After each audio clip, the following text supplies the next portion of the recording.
Not a big deal. पास जो है जी वो उसकी कॉपी जी महफूज रही। जी तो ये तीसरा मामला हो गया, यानी ये तीन हमारे पास जो है ना इसको असल चीजें में आ इस तरह कह लीजिए कि हजरत अबू बकर सिद्दीक रजी अल्लाह अन्हु के ज़माने में जो कुरान लिखवाया गया है, गई। जी। तो चूंकि हजरत अबू बकर खलीफा थे, तो खलीफा की तहवील में जो चीज़ होगी वो है कि रियासत की तहवील में है। तो कुरान की ये कॉपी स्टेट आर्काइव में रही, ऑफिशियल ऑफिशियल जी जी स्टेट जी आर्काइव में। हाँ, वो पब्लिक में नहीं दी गई, क्योंकि पब्लिक के पास ऑलरेडी कुरान मुख्तलिफ अंदाज में लिखा हुआ, किसी के पास एक आयत, किसी पे 10 आयत मौजूद थी। अच्छा, हजरत अबू बकर सिद्दीक रजी अल्लाह अन्हु के ज़माने में जो कुरान जमा हुआ है, उसको सहीफा, उसको मुसहफ नहीं कहा जाता, उसको सुहuf कहा जाता है। सुहuf और मुसहफ में फ़र्क है। तो इसको ये कहा जाएगा कि ये सहाइफ़ु अबी बकर हैं, जबकि हज़रत उस्मान के ज़माने में जो कुरान जमा हुआ है, उसको मुसहफ कहा जाएगा और उसको कहते हैं मुसहफुल इमाम, यानी ये मास्टर कॉपी है। अब फ़र्क क्या है मुसहफ और सुहuf में? जी वो ये है कि मसलन आप अगर बहुत सारे आपके डॉक्यूमेंट हो और आप हर एक कुछ चंद औराक को, डॉक्यूमेंट्स को फोल्डर में रख लें, तो इस तरीके से आपके पास 114 फोल्डर्स हों। ये जो 114 फोल्डर्स हैं, ये सारे के सारे सहाइफ हैं। इन फोल्डर्स के अंदर तरतीब का होना कोई जरूरी नहीं है। हाँ, उन फोल्डर में जो औराक होंगे वो मुरत्तब होने जरूरी है। पहला सफा, फिर दूसरा सफा, फिर तीसरा सफा। अब मान लीजिए एक फोल्डर में 10 सफे हैं, किसी में 5 सफे हैं, किसी में 13 सफे हैं, तो वो तो बिल्कुल तरतीब से हैं। लेकिन ये जरूरी नहीं है कि पहला फोल्डर पहली जगह हो, दूसरा, जब आप किसी दराज में से फोल्डर निकालेंगे तो जरूरी नहीं कि वापस उसी आगे जगह पीछे हो रखें, वो सकते आगे हैं। पीछे हो सकते हैं। अच्छा, ख्याली यहाँ पे एक सवाल मुझे लगता है कि बहुत ज़रूरी है और इम्पोर्टेंट है पूछना इस बारे में, इस मामले में कि अ, अबू बकर ने ये जो तरतीब है, इसको क्यों इतना इम्पोर्टेंट नहीं समझा समझा, राइट? क्योंकि ये उस्मान ने तो ये तरतीब, ये जो कह रहे हैं कि ये जो डिफरेंस आया है कि उस्मान का जो नुस्खा था, उसमें जो खाली जो चेंज किया गया है, वो सिर्फ़ कंटेंट वही रहा, पर उसमें तरतीब आ गई और अबू बकर के टाइम पे जो थी, तरतीब नहीं थी। तो ऐसा क्या हुआ कि अबू बकर ने सही नहीं समझा कि तरतीब के साथ उसको एज़ अ बुक अ, बनाया जाए? क्या रीज़न्स रहे होंगे और क्या ये सही लगता है आपको? मुझे मुझे ऐसा लगता है कि यहाँ पे कुछ न कुछ गड़बड़ हो रही है, राइट? अगर आप पहले खलीफा हो, तो आपको अगर कंपाइलेशन आप पूरी कर रहे हो और आपको प्रिज़र्वेशन आपका प्राइमोस्ट गोल है, तो आप उसको पूरी तरतीब के साथ एक किताब की तरह आप उसको बनाओगे, राइट? नहीं, आपका जो पॉइंट है ना, ये जो मुफ्ती साहब ने ये जो एक अगेन तौजीह निकाली है मेरे अंदाज़े के मुताबिक कि जी वो सुहuf थे और बेसिकली वो अलग-अलग फ़ोल्डर्स की तरह, जिस तरह से आप बोलें कि अलग-अलग बाइंडिंग्स में थी। तो देखिए, इसका ज़्यादा से ज़्यादा मतलब इवन अगर मुफ्ती साहब कह भी रहे हों, तो इसका ज़्यादा से ज़्यादा मतलब ये लिया जा सकता है कि अगर लेट्स से कि वो 114 सुहuf थे या वो अगर कुछ छोटी सूरतों का एक बंच एक साथ था। मेरे हिसाब से अगर मुफ्ती साहब ये कह भी रहे हैं, तो मुफ्ती साहब का फिर भी यही दावा होगा कि जो उसके अंदर, क्योंकि उन्होंने कहा कि एक सहीफ़े के अंदर जो तरतीब है वो इम्पोर्टेंट है, वो तो कायम रहनी चाहिए। तो वो इस अबू बकर के सहीफ़ों में भी विदिन एक सहीफ़ा वो तरतीब कायम रही होगी, यानी अगर एक सूरत पूरी एक सहीफ़े में मौजूद है, तो वो पूरे का पूरा एक उसके अंदर तरतीब कायम रही होगी। अब वो हाँ, नहीं, मुफ्ती वो साहब ने तो जो ये कहा कह रहे हैं, वो तो ये हाँ, कह रहे हैं। मेरा पॉइंट ये है कि जब आप उतना उतना पेन ले रहे हैं करने के लिए, एक सूरत में हाँ, भी आपने तरतीब कर दी है, तो फिर हुँ। पूरी सूरतों को तरतीब में क्यों नहीं रखा गया? मेरा ये सवाल है, राइट? अगर वो ये कहते क्योंकि हैं जब कि आप इतना इसमें पेन सिर्फ़ ले ही रहे हैं, राइट? हाँ, बिल्कुल सही बात है। अगर इतना पेन ले ही रहे हैं और उसमें आपने उसको तरतीब से नहीं रखा, तो वजह क्या है उसकी? लेकिन चलें, मैं कहता हूँ अगर ये वो सही भी कह रहे हैं, तो कोई बात नहीं। सिर्फ़ सहीफ़ों की तरतीब ही लेट्स से अगर डिफ़ाइन नहीं हुई थी, तो सिर्फ़ यही रह गया था ना, विदिन अ सूरत, एक सूरत के अंदर जो तरतीब थी, जो सीक्वेंस था, वो तो कायम रहा होगा बकौल मुफ्ती साहब के भी, कि वो तो एग्रीड अपॉन होना चाहिए। उसमें कोई इख्तिलाफ़ नहीं होना चाहिए कि एक सूरह बकरा के अंदर अगर ये आयतें एक के बाद ये दूसरी आयत आ रही है, तो उसके अंदर कोई डिसएग्रीमेंट नहीं होना चाहिए, क्योंकि सूरत के अंदर अगर डिसएग्रीमेंट आएगा तो प्रॉब्लम हो सकती है। तो मुफ्ती साहब अगर ये कह रहे हैं कि जी सूरतों के अंदर की तरतीब कायम थी, सिर्फ़ उन सूरतों की आपस की तरतीब कि एक कौन-सी सूरत पहले, कौन-सी बाद में आनी है, तो ठीक है, चलो इसमें हो सकता है, क्योंकि इस बारे में इख्तिलाफ़ मौजूद है कि क्या सूरतों की जो तरतीब है, क्या वो भी इल्हामी है कि नहीं? इस पे सवाल उठता है। ये इस पे स्कॉलर्स के कुछ डिसएग्रीमेंट मौजूद है। तो ठीक है, मैं इस पे कोई ज़्यादा इतराज़ करने की हमें ज़रूरत नहीं है, क्योंकि अभी खुद ही आगे हमें स्ट्रॉन्ग पॉइंट्स जो इनके खिलाफ है ना वो दे दें। तो ठीक है, अगर हाँ, चलें नहीं ये इनकी मे परफॉर्म मेर मेरा जो तरकीब नहीं मेरा की। जो सवाल था वो मोर देन ज़हनियत पे था कि वो उस समय पे क्या हाँ, ज़हनियत रही होगी, ये मेरा सवाल है। पर चलो इसको हम मान लेते हैं कि हाँ, कह लिया। पर मेरे हिसाब से ये सवाल जो है काफ़ी बड़ा होना चाहिए क्योंकि आप one of the most important जो जिसे कह सकते हैं कि जो सबसे इम्पोर्टेंट काम जो है उसको आप अंडरटेकिंग कर रहे हो। यहाँ तक कि आप ये भी कह रहे हो कि जो काम और अबू बकर का ये किसी हदीस में है कि जो काम हुज़ूर खुद नहीं कर पाए उसे मैं कैसे करूँगा, राइट? और फिर अगर आप उसको अंडरटेकिंग कर रहे हो, हुँ, तो आप ये ध्यान रखोगे कि आप टू द टी उसको एग्ज़ीक्यूट करोगे, राइट? तो इस हिसाब से इस लिहाज़ से मैं ये कह रहा हूँ कि ये जो है कि अगर आपने इतनी बड़ी अंडरटेकिंग की और ये एक बड़ा चक्कर आपने छोड़ दिया कि आपने उसमें तरतीब नहीं रखी। हालाँकि आप ये कह सकते हो कि इसमें तरतीब का कोई मतलब नहीं है कि आपका एक पारा इधर से उधर हो गया या एक सूरा इधर से उधर हो गया, राइट? कोई डिफ़रेंस नहीं रहेगा उसमें। तो चलिए मान लेते हैं, लेकिन फिर इसमें ये एक्सक्यूज़ ये देते हैं क्योंकि हज़रत अबू बकर के टाइम पे प्राइमरी जो कंसर्न था वो यही था कि किसी तरीके से बस कंपाइल हो जाए। ऑर्डर पे कंपाइल उनकी हो इतनी जाए, राइट? प्रायोरिटी नहीं थी। Right, right, right. चल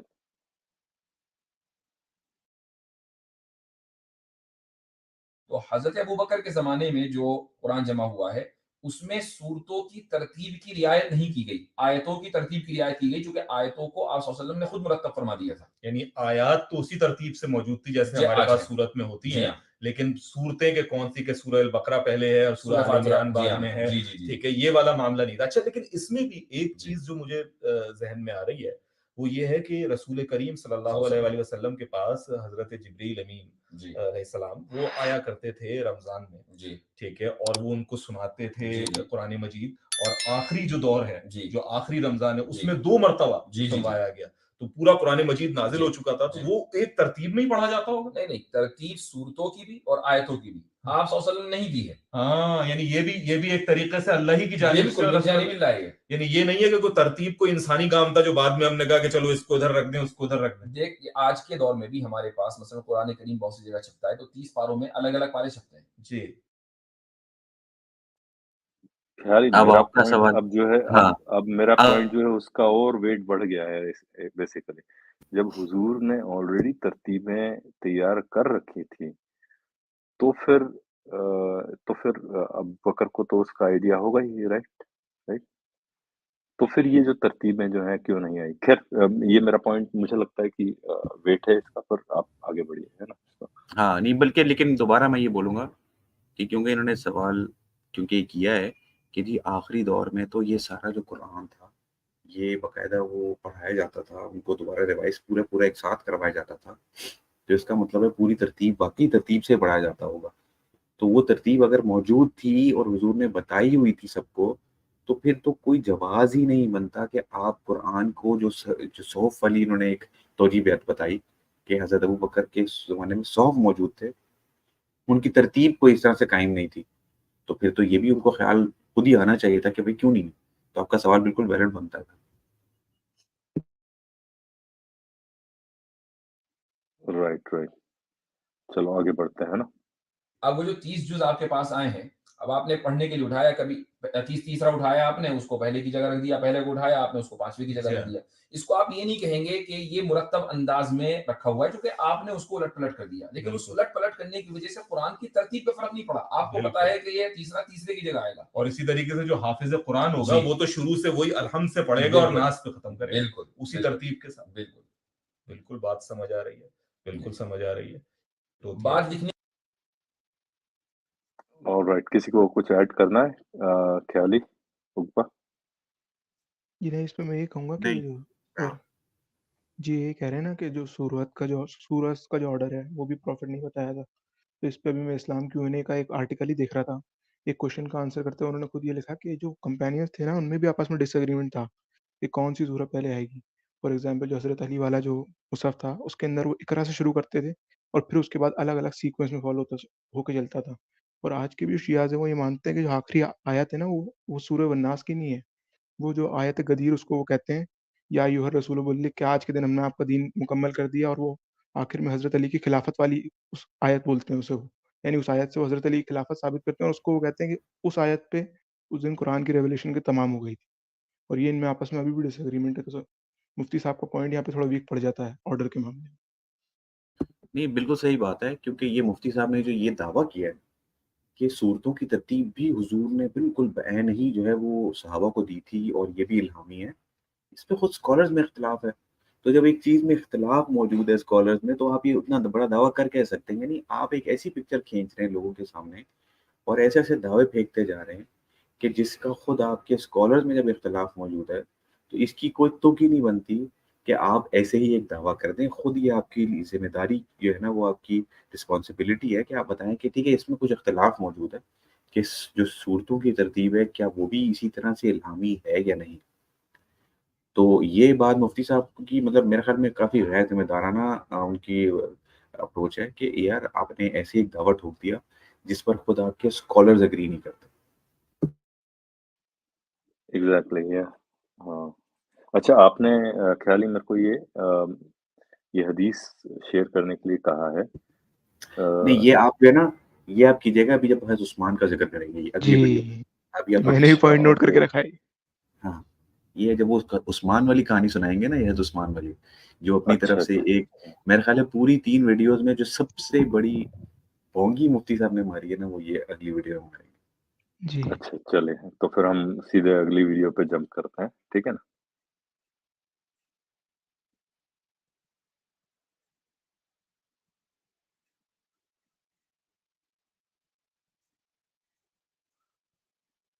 इसको ख़्याली इसको डायरेक्ट चलाएँ कि कुछ आगे कर सकते हैं इसको कुछ? नहीं, आप प्ले कर दो मेरे ख़्याल है क्योंकि वो कंटिन्यू चल रही है, वो हो जाएगी। ठीक है। अच्छा ये मामला हो गया। इसके बाद मैं जहाँ तक मुझे लगता है कि ये यही यूँ ही मामला चला। हज़रत अबू बकर रज़ी अल्लाह ताला अन्हु 2 साल हयात रहे। जी। 10 साल फिर हज़रत उमर रहे। उमर रज़ी अल्लाह अच्छा अन्हु। ये भी बहुत है ना कि हम जी। जब सुनते हैं कि पहले तो हज़रत अबू बकर का दौर गुज़रा, फिर हज़रत उमर का गुज़रा, 12 साल। या अपनी 12 साल नहीं, मुझे यहाँ अभी बता रहा था मैं भाई को, इंग्लैंड आए हुए 20 साल हो गए मुझे। जी। और लगता है कल की बात है, अभी निकल के आया हूँ। जी। वो तस्वीर देखो तो अपने आप को अंकल महसूस करता हूँ, वरना जो है वो लगता है कल की बात है। तो 12 साल टोटल यार। ठीक है, तो 12 साल बाद हज़रत उस्मान का दौर आ गया। जी। ठीक है, क्योंकि तीसरे खलीफा अब हज़रत उस्मान है। जी हाँ। अब क्या हुआ? हज़रत उस्मान रज़ी अल्लाहु अन्हु के ज़माने में जो कंपाइलेशन हुआ है, सबसे पहली बात तो ये है कि एक सिंबॉलिक कंपाइलेशन था। उसकी वजह, उसकी तफसील ये है कि जंग यमामा में जो सहाबाए किराम शरीक थे, वो कुरान के पहले कंपाइलेशन में शामिल नहीं हो सके, क्योंकि वो तो जंग के महाज पे थे। वहां से जब खबर आई कि 70 हुफ्फाज शहीद हो चुके हैं, तो हजरत उमर रज़ी अल्लाहु अन्हु घबरा कर हजरत अबू बकर के पास आए और कहा कि कुरान को फौरी तौर पर जमा कर लिया जाए, खतरा है कि कहीं जाया ना हो जाए। अब ये जो सहाबा जंग यमामा में शरीक थे, वो मदीने में मौजूद ना होने की वजह से इस मुबारक काम में शामिल नहीं हो सके। इसका मतलब ये नहीं था कि कुछ आयतें रह गई, लेकिन हर सहाबी शामिल होना चाहता था। तो हजरत उस्मान रज़ी अल्लाहु अन्हु ने ये काम दोबारा करवाया कि जो लोग शामिल होने से रह गए थे वो भी शामिल हों। हालांकि दोबारा करवाने से न तो किसी आयत में कमी आई, न किसी आयत में ज्यादती हुई, जो का अच्छा। वही मुरतब हुआ। और जहां तक मेरे इल्म में तस्हीह जी। कीजिएगा, वही नुस्खा जो ओरिजिनल था, जो ऑफिशियल उसके जी अंदर हाँ। था, वो मंगवाया गया, उसको सामने रखा हजरत गया, जैद इब्न साबित को वही आयत। इंचार्ज बनाया जी गया, हाँ। उनके अंडर एक पूरी जी। कमेटी कायम की गई जी। ताकि वो पूरी स्क्रूटनी करे। जी हाँ। और एक वो जो आप कह रहे हैं जी। कि सबको शामिल किया जी जी जी। उस चीज में, और फिर दोबारा से सिर्फ फर्क ये हुआ जी। कि अब सहाइफ की जगह मुसहफ यानी एक किताब बनी, जिसको हम एक आज किताब कहते हैं कि वो यानी गोया कि बाइंडिंग भी आप बाइंडिंग हो उसको, गई हाँ पूरी एक बाइंडिंग हो तरीके गई। से, बिल्कुल। पहली। दूसरी चीज ये है कि इसमें इस खत्ते उस्मानी का एहतमाम किया गया जी। कि जिसकी बुनियाद पर जो 7 लेटर्स हैं कुरान करीम के, वो अकोमोडेट हो गए। यानी ये नहीं हुआ कि मसलन मालिकी और मलिकी, ये दो तरीके से हम पढ़ सकते हैं, मालिकी यौमिद्दीन और मलिकी यौमिद्दीन। तो हाँ, इस पर किसी को कुछ बोलना है? हाँ, हम यही बोल देते हैं, आप ज़रा वो हदीस खोलें जो मैंने भेजी है और हम ज़रा ये डिस्कस करते हैं कि मुफ्ती साहब ने ये 2-3 बातें ऐसी की हैं कि जो बिल्कुल यानी हदीसों की सही हदीसों के जो तनाज़ुर में बिल्कुल उनकी बात बैठती ही नहीं है, जो उन्होंने कहानी सुनाई है। जी, तो उन एक पे काउंटर फक 2-3 की मैं बातें देना चाहता हाँ, हाँ। जी, जी। काउंटर फक जी, की बताइए। ये है कि अगर जैसे यमामा वाला रीज़न था कि यमामा के सहाबी शरीक नहीं हुए थे, तो यमामा की जंग कौन-सी 12 साल चल रही थी? अगर ऐसा ही था तो हज़रत उमर भी तो अपने टाइम में दोबारा कंपाइलेशन करा सकते थे। कि भई यमामा की साहबियों को इंक्लूड कर दूँ। मेन रीज़न ये जो आपने हदीस खोली है, इसके अंदर है कि हज़रत हुज़ैफा को टेंशन हो गई थी कि आपस में इनमें जी, डिस्प्यूट्स हो रहा। जी, बिल्कुल। यानी मुफ्ती साहब ने 2-3 बातें इसमें की हैं, जो दावे किए हैं। नंबर 1 उन्होंने कहा कि ये जो कलेक्शन थी, ये जो कंपाइलेशन दोबारा हज़रत उस्मान के दौर में हुई है, सिर्फ़ सिम्बॉलिक थी, ठीक है? उन्होंने पूरा जो सारी हदीसों में लिखा हुआ है कि परेशानी थी लोगों की, वो सब उन्होंने इग्नोर की। उसको बिल्कुल एज़ इफ कि वो एग्ज़िस्ट ही नहीं करती है ऐसी कोई बात। उन्होंने कह दिया कि जी सिर्फ़ सिम्बॉलिक थी। यानी ऐवी में सिर्फ़ जिसे हम कहते हैं लोगों की एज़ाज़ में, लोगों को एक मौका देने के लिए एक काम ऑलरेडी हो चुका हुआ है। उन्होंने कहा अच्छा दोबारा कर लेते हैं यार, फ़ारिग बैठे हैं। पता नहीं साहबा फ़ारिग थे उस टाइम शायद। यानी एक तो ये उन्होंने दावा किया। दूसरा उन्होंने कहा कि एज़ इट इज़ जो मैन्युस्क्रिप्ट आया, तो बस वो उन्होंने लिख दिया। यानी कि वो मैन्युस्क्रिप्ट भी मौजूद था जो पहले से। वो बहे नहीं, कोई ना एडिशन हुआ, ना कोई उसमें कोई आगे-पीछे कोई चीज़ की गई। जो मौजूद था बस उसी के हिसाब से कर दिया। अब ये बातें अभी हम ये हदीस आपके सामने रख रहे हैं। ये है हदीस सही बुखारी की जो इसका मतलब 4986 हमने पहले रखी थी। ये उससे अगली हदीस है। जी, हाँ, जी इसका बताएँ। इसका मतलब ये है कि आपको अपनी जो पुराना जो मुसहफ़ था आपका, उस पे आपको कॉन्फिडेंस नहीं था, राइट? पहली चीज़ ये, राइट? कि आपका जो भी मुसहफ़ है आपका चाहे कह लें वो अबू बकर वाला जो हफ्सा के पास से लिया हुआ था, राइट? नहीं, उस पे आपको कॉन्फिडेंस अभी तो मुफ्ती साहब ने ये जिसे कहते हैं ना इम्प्रेशन देने की कोशिश की है कि ऐसी कोई कहानी नहीं थी, ये तो सिर्फ़ सिम्बॉलिक थी। ऑनररी वो अरे वो सहाबा को ऑनर देने के लिए, सबको इंक्लूड करने के लिए दोबारा इन्हें ये काम करवा लिया। ये भी आपके वाला सवाल बनेगा जब हम ये हदीस पढ़ेंगे तो। और आपका सवाल बिल्कुल वैलिड है। लेकिन ये सवाल उठेगा कि जब हम ये हदीस पढ़ेंगे, जो मुफ्ती साहब की स्टोरी को बिल्कुल डिबंक कर देती है कि भई ये मुफ्ती साहब आप कोई हदीसें जो सही हदीसें लिखी हुई हैं, इसको भी थोड़ा-सा आप वक़्त दे दें, थोड़ी-सी इनको अहमियत दें, पढ़ें, लोगों को ये सामने रखें, फिर स्टोरी सुनाएँ अपनी और बताएँ कैसे फिट बैठती है आपकी स्टोरी। तो ये ठीक है हदीस सही बुखारी की ख़्याली ये है 4986 है बुखारी अगली। बुखारी की हाँ, 4987 है, हुँ। ठीक है? जी, जी, बिल्कुल। तो ये लाइन ज़रा सबसे ऊपर।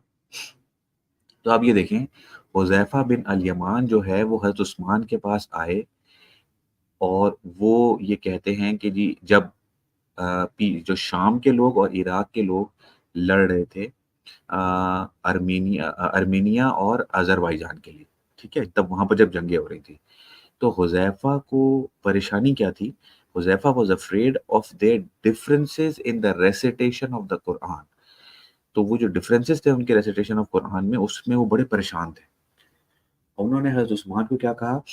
ओ chief of the believers, save this nation before they differ about the book as Jews and the Christians did before।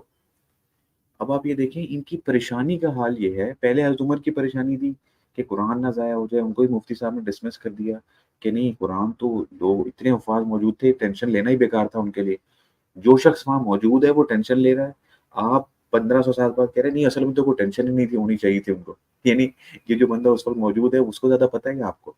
चलें, उनकी टेंशन को आपने इग्नोर किया। अब यहाँ पर हुज़ैफ़ा बिन यमान जो है वो परेशान है कि लोगों में क़िरत का इख्तिलाफ़ है और उनको यहाँ इस हद तक इख्तिलाफ़ है, उनको नज़र आ रहा है कि वो ये कह रहे हैं हज़रत उस्मान को आके कि भई आप कुछ करें, लोग इतना इख्तिलाफ़ कर रहे हैं, ये इस तरह से इख्तिलाफ़ ना कर रहे हैं कि जिस तरह से ज्यूज़ और क्रिश्चियंस इतना ज़्यादा डिफरेंसेस ना आ जाएँ बीच में, तो आप कुछ करें।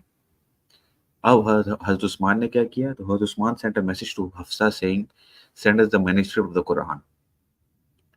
अब अब वो क्या कह रहे हैं? Send us the manuscripts of the Quran so that we may compile the Quranic material in perfect copies and return the manuscripts to you. अच्छा अब ये वाला जुमला कोई पढ़े तो बात समझ में आ सकती है मुफ्ती साहब के कॉन्टेक्स्ट में, कि भई उन्होंने कहा भई अपने वो दे दें सोहब जो भी आपके सारे थे, वो जो है वो करने जमा करवाए थे, ताकि हम उसको कंपाइल करें, उसकी परफेक्ट कॉपीज़ बनवाएँ और फिर आपको वापस कर दें। उन्होंने वो कॉपी दे दी हज़रत हफ्सा को। हज़रत हफ्सा ने हज़रत उस्मान को दे दी। हज़रत उस्मान ने ज़ैद बिन साबित को कहा, ज़ैद बिन साबित, अब्दुल्लाह बिन अज़ुबैर और साद बिन अल आस और अब्दुर्रहमान बिन हारिस को कहा कि दोबारा मैन्युस्क्रिप्ट लिखे इन परफेक्ट कॉपीज़। और साथ ये जो आगे कहा, Usman said to the 3 Quraishi men in case you disagree with Zaid bin Sabit on any point in the Quran, then write it in the dialect of the Quraysh. The Quran was revealed in their tongue. ठीक है, अब सवाल ये उठता है, number एक तो ये कि ये डिसएग्रीमेंट कहाँ से आ जाएगा? ये तो मैन्युस्क्रिप्ट से कंपाइल कर रहे हैं, यहाँ पर डिसएग्रीमेंट का जवाब सवाल एग्जैक्टली ही यहाँ कहाँ से पे उठता है? डिसएग्रीमेंट की क्या बात है? डिसएग्रीमेंट कैसे आ सकता है भाई? आप तो मैन्युस्क्रिप्ट को कंपाइल था, आपने तो वहां से उठा के कॉपी कर। आपने कहा परफेक्ट कॉपी बनाई है। हाँ, राइट। मैन्युस्क्रिप्ट से कॉपी करने में इख्तिलाफ कैसे आ जाएगा भाई? अच्छा, इसमें एक सब और पॉइंट ये भी उठता है कि यहाँ पे कह रहे हैं कि Quran was revealed in the dialect of Quraish. हाँ, कुछ ये लोग भी मैंने हरूफ की जो डेफिनेशन है वो डायलेक्ट से करते हैं। हजरत उस्मान की हाँ, डेफिनेशन ये बता रही है कि कुरान सिर्फ एक ही डायलेक्ट में नाजिल हुआ था, जब तो इसका मतलब ये है कि जो एग्जैक्टली हरूफ अभी है मतलब ये वो डायलेक्ट नहीं हो सकते। तो 7 बिल्कुल। और हरूफ ये को यहाँ हाँ, पे ये डिबंक कर दिया गया है बिल्कुल ये अगला पॉइंट मैं ये रेज इस करने हदीस वाला के था। हवाले से। हाँ, अगला पॉइंट मैं ये रेज करने वाला था कि ये हज़रत उस्मान ने जो कहा है कि Quran was revealed in their tongue, ये जो कहते हैं कि जी कुरान जो था ये तो 7 हरूफ में नाजिल हुआ था और वो डायलेक्ट ही इससे मुराद रहते हैं, तो फिर ये तो बिल्कुल इसको डिबंक कर देता है हज़रत उस्मान। या फिर आप ये कह रहे हैं उस्मान को पता ही नहीं, हज़रत उस्मान को लग रहा है कि नहीं, कुरान एक डायलेक्ट में नाजिल हुआ है। इसका प्रूफ और उसी हदीस के अंदर है, क्योंकि उस हदीस में हजरत उमर जिस बंदे को देखते हैं, हुक्का हकीम बिन हुजाम या हिशाम बिन हुजाम उस बंदे का नाम रहता है, तो वो दोनों बंदे कुरैश से रहते हैं और उन दोनों में कुरैशी होने के बावजूद डिसएग्रीमेंट होता है। तो इससे स्कॉलर्स ने ये रिजल्ट निकाला है कि क्योंकि वो दोनों कुरैशी हैं, इससे ये प्रूव होता है कि उनमें जो डिफरेंसेस थे वो डायलेक्ट्स के नहीं थे। हजरत उमर ने उनको दूसरे वर्ड्स बोलते हुए सुना बाकायदा, इस वजह से वो हुजूर के पास गए थे कि ये कौन से वर्ड्स में तिलावत कर रहा है ये बंदा। बिल्कुल, ये भी आपका वैलिड पॉइंट है कि हज़रत उमर ने जिनको लेके आए थे वो भी कुरैशी थे दोनों, तो भाई कुरैश के आपस में भी डायलेक्ट में डिफरेंस है, तो फिर डिफरेंट डायलेक्ट्स का फ़ायदा क्या है? तो ये डायलेक्ट वाली जो कहानी है कि कुरान 7 हरूफ में नाज़िल हुआ और उसका मतलब जो लोग डायलेक्ट लेते हैं, उसको ये कहानी उसको ये वाली हदीस भी उस पॉइंट को भी डिबंक कर देती है। तो ये भी एक बहुत इम्पोर्टेंट पॉइंट था। तो अब आगे वो क्या कहते हैं कि जी उस्मान ने मैन्युस्क्रिप्ट जो था उसके बाद रिटर्न किया और उसके बाद हज़रत उस्मान ने कहा कि वो सारी कॉपीज़ जो थी उस कुरान के अलावा, जो हज़रत उस्मान ने भेजा है सारे प्रोविंसेस में, उसके अलावा जितनी कॉपीज़ उन जगहों पर मौजूद हैं उनको जला दिया गया। अब सवाल ये उठता है कि यार इसकी क्या तुक बनती है? आपने कुरैशी डायलेक्ट में कुरान लिखा, बाकी डायलेक्ट्स भी तो थे, उनको क्यों जलवा दिया? यानी वो कुरान के डायलेक्ट्स मौजूद को कुरान बाकी डायलेक्ट्स में मौजूद है और आप कह रहे हैं नहीं हम सिर्फ कुरैशी डायलेक्ट में रखेंगे। तो उस्मान ने फैसला किया कि सिर्फ कुरैशी डायलेक्ट में रखेंगे उसको।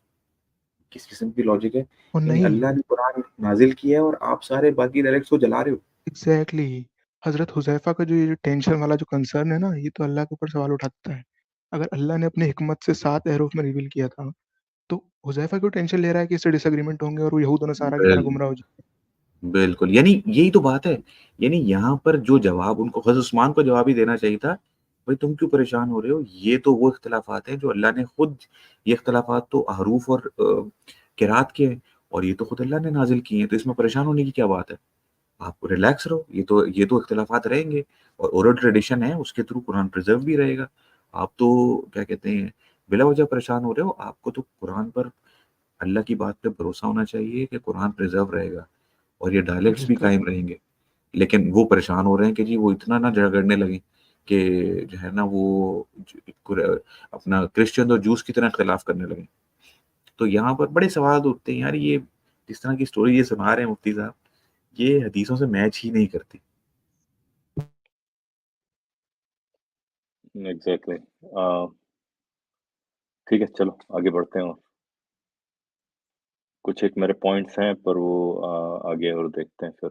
रखता हूँ मैं। ठीक है।